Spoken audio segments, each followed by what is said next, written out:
घरकी जेठी छोरी परिवारको जिम्मेवारी अनि अभावको बोझ नजिकैबाट बुझेकी छे। उसलाई आजसम्म कसैले हालचाल नसोधेर होला मनभित्र भएको पीडा मनैभित्र दबाएर राख्न चाहन्छे। तर हरेक रात भविष्यको चिन्ताले आफ्नो आँसुले आफै रुछेकी छे। मनभित्र जतिसुकै पीडा भए पनि कसले सुनिदिने, बुझिदिने कसले? त्यही भएर ऊ मनका बाहा कसैलाई पनि सुनाउँदिन।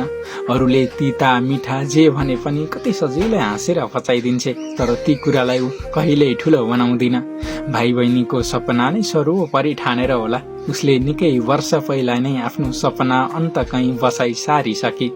उसले परिवारको खुसीमा नै आफ्नो खुसी भेटेर होला आफ्नो मनभित्र भएका रहर, इच्छा अनि आकांक्षाहरू अलि पर पुर्याएर मारिसके।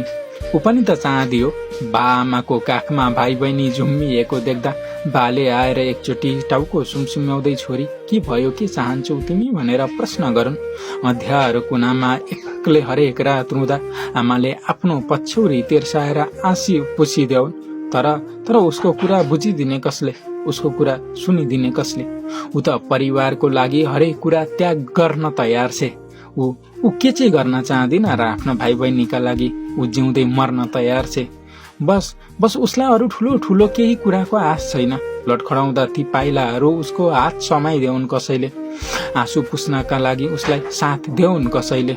ऊ त घाम लाग्दाखेरि ओत पाउनलाई एउटा सानो छाया चाहन्छे। ठुलो केही चाहदिन ऊ आमा बाबाट, बस माया रूपी एउटा शीतलताले भरिएको छाया चाहन्छे। माया रूपी शीतलताले भरिएको छाया चाहन्छे।